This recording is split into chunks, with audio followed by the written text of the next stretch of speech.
বাবা মাকে একসঙ্গে রক্তাক্ত অবস্থায় পড়ে থাকতে দেখে বাকরুদ্ধ হয়ে পড়েছেন সন্তানরা। বাংলাদেশের মুক্তিযুদ্ধে হওয়াটা কি অপরাধ ছিল না বাংলাদেশের জন্মগ্রহণ করাটাই অপরাধ? কারণ বাংলাদেশে এখন জন্মগ্রহণ করবেন, তারপরে আপনি যে এই দেশের ন্যাশনাল আইডি কার্ড করবেন, নিজের জাতীয় পরিচয়পত্র করবেন, তার জন্য কিন্তু আপনাকে ৳৫,০০০ সরকারি ফি গুনতে হবে।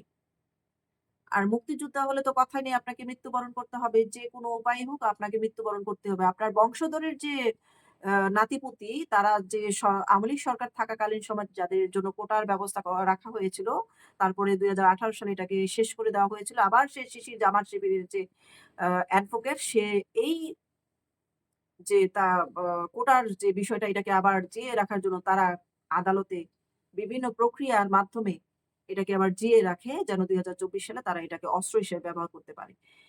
তাহলে এই ইউনূস সরকার আবার ঘোষণা করেছে মুক্তিযোদ্ধাদের নাতি-পুতি কোথায় কারা কোন অবস্থায় আছে, চাকরি করছে না বাংলাদেশে কোথাও তারা জীবন্ত বেঁচে আছে তাদেরকে খুঁজে বের করার জন্য তাদের নথিপত্র চেয়েছে তথ্য উপদেষ্টা এবং তথ্য মন্ত্রণালয়ের কাছে। কেন চেয়েছে? সেই আ উদ্দেশ্যটাই আমি এখন আপনাদের সামনে তুলে ধরছি। এই যে দেখেন রংপুরের তারাগঞ্জে নিজ বাড়িতে স্ত্রীসহ বীর মুক্তিযোদ্ধাকে কুপিয়ে হত্যা করেছে দুর্বৃত্তরা। শনিবার রাতে উপজেলার কুরসা ইউনিয়নের উত্তর রহিমাপুর গ্রামে এই হত্যাকাণ্ড ঘটে। তার মানে তাদের যে নথিপত্র আছে, ব্যক্তিগত তথ্য, তাদের ঠিকানা, তাদের ফোন নাম্বার, তাদের আইডি সবকিছু সংগ্রহ করে লিস্ট করে তাদেরকে চিহ্নিত করে এই হত্যাকাণ্ডের শিকার করা হচ্ছে এবং সেই জন্য এই বর্তমান তথ্য মন্ত্রণালয়ের দায়িত্বে যারা আছে তারা প্রত্যেকে দায়ী। এবং এমন ঘটনা গ্রামবাসীকে হতবাকও করেছে যে বৃদ্ধ বয়সে তাদেরকে হত্যার শিকার হতে হলো। এই হিসাব মিলাতে পারছে না যে কি শত্রুতা ছিল তাদের সাথে। একমাত্র তারা মুক্তিযোদ্ধা। এর বাইরে অন্য কোনো আ সমস্যা কেউ খুঁজে পাচ্ছে না। তারা বলছেন যে এই ঘটনাটি অত্যন্ত হৃদয় বিদারক ঘটনা। এটা মেনে নেওয়া যায় না। খুনিদের দৃষ্টান্তমূলক শাস্তি চান। আসলে কি এই দেশে এই মুক্তিযোদ্ধার খুনিদের বিচার হবে? কারণ দায় মুক্তি তো ১ম এই দিয়ে দিয়েছে যে জুলাইয়ের পক্ষে যারা তাদের নামে কোনো মামলা করা যাবে না। জুলাইয়ে যারা হত্যাকাণ্ড করেছে তাদের নামে কোনো খুনের মামলা করা যাবে না। তাহলে কিভাবে খুনিদের বিচার পাবেন? স্থানীয়দের ধারণা বাড়ির প্রধান ফটক আটকানো থাকায় দুর্বৃত্তরা প্রাচীর টপকে মানে দেয়াল টপকে ঘরে প্রবেশ করে। তারপর ধারালো অস্ত্র দিয়ে তাদের মাথায় আঘাত করে তারপর তাদেরকে হত্যা করে। পুলিশ জানিয়েছে যে বীর মুক্তিযোদ্ধা যোগেশ চন্দ্র রায় দেখেন তিনি কিন্তু হিন্দু। হিন্দু প্লাস মুক্তিযোদ্ধা ২ টাই তাদের অপরাধ। এই দেশে হিন্দুও থাকতে পারবে না, মুক্তিযুদ্ধও থাকতে পারবে না। সবাইকে এইভাবে ঘুম পাড়িয়ে দিবে চিরকালের জন্য। তিনি ছিলেন সরকারি প্রাথমিক বিদ্যালয়ের প্রধান শিক্ষক এবং স্ত্রী সুবর্ণা রায় ৬০ বছর বয়স। ওই যোগেশ চন্দ্র রায়ের বয়স ছিল ৭৫ আর স্ত্রীর বয়স ছিল ৬০ বছর। তিনি ছিলেন গৃহিণী। তাদের ২ ছেলে পুলিশে চাকরি করেন। বড় ছেলে শুভেন চন্দ্র রায় পুলিশের এসআই কর্মস্থল জয়পুরহাট। আর ছোট ছেলে রাজেশ খান্না রায় ঢাকায় রয়েছেন। দেখবেন যে ২ দিন পরে বা আরো পরে তাদের ২ ছেলের উপরেও কোন না কোন কালো হামলা, আক্রমণ তারা চালাবে। এটা আমি বলে দিলাম আপনাদেরকে। আল্লাহ না করুক এরকম যেন না হয়। যোগেশের জমি চাষাবাদ করেন প্রতিবেশী দীপক রায়। তিনি দীর্ঘদিন ধরে বাড়ির বিভিন্ন বিষয় দেখাশোনা করেন। অন্য দিনের মতো রোববার সকালে দীপক মেইন গেটে এসে ডাকাডাকি করেন।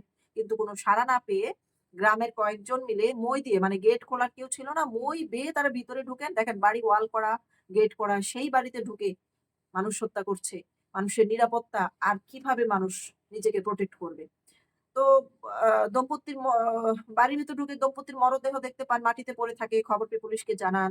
তো তাদের মৃত্যুর খবর আশেপাশে ছড়িয়ে পড়লে এলাকাবাসী ছুটে আসেন। প্রতিবেশী দিলীপ রায় বলেন যে, "বৃদ্ধ এই দম্পতিকে এভাবে কুপিয়ে হত্যার ঘটনায় আমরা হতবাক হয়েছি। তাদের কোনো শত্রু ছিল না এবং আমাদের জানাও নেই তাদের শত্রু ছিল কিনা।"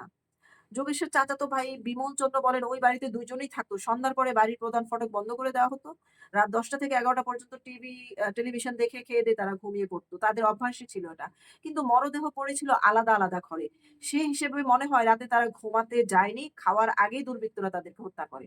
এই হত্যাকাণ্ডের ঘটনায় হতবাক মুক্তিযোদ্ধা কমান্ডার আলী হোসেন বলেন, "২৪ ঘন্টার মধ্যে হত্যাকারীদের শনাক্ত করে আইনের আওতায় আনতে হবে। না হলে কঠোর আন্দোলনের মাধ্যমে প্রতিরোধ গড়ে তোলা হবে।" এই বিষয়ে তারাগঞ্জ থানার ওসি ফাইয়ুম তালুকদার বলেন ২ জনকে মাথায় আঘাত করে হত্যা করা হয়েছে বলে ধারণা করা হচ্ছে। ঘটনার রহস্য উদ্ঘাটনের চেষ্টা চলছে। এটা সবাই বলে। বিস্তারিত পরে জানা যাবে। তাদেরকে খাওয়ার সময় এবং সুযোগটিও দেওয়া হয়নি। একজন খাবার আনতে গেছেন, আরেকজন খাবারের জন্য অপেক্ষা করছেন। ২ জন দম্পতি ২ রুমে ছিলেন এবং তাদেরকে ২ রুমে থাকা অবস্থায় আলাদা, আলাদাভাবে হত্যা করেছে। এমন নৃশংস ঘটনার তীব্র নিন্দা জানাই এবং এই বাংলাদেশে জনগণের প্রতি আমার আহ্বান, এদের বিরুদ্ধে রুখে দাঁড়ান।